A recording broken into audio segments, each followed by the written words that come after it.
Juda muzikos ritmu sudėtinė projekto Sveikatieda dalis.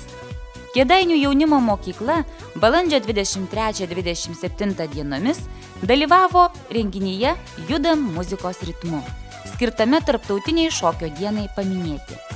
Mokykloje vyksta integruotos šokio ir kūno kultūros pamokos 6-10 klasių mokiniams.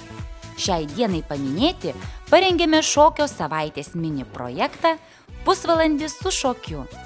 Buvo suteikta galimybė visai mokyklos bendruomeniai ir mokiniams, ir tėveliams, ir mokytojams kiekvieną dieną nuo 14 valandos susipažinti ir mokytis įvairaus žanro šokių žingsnių junginius.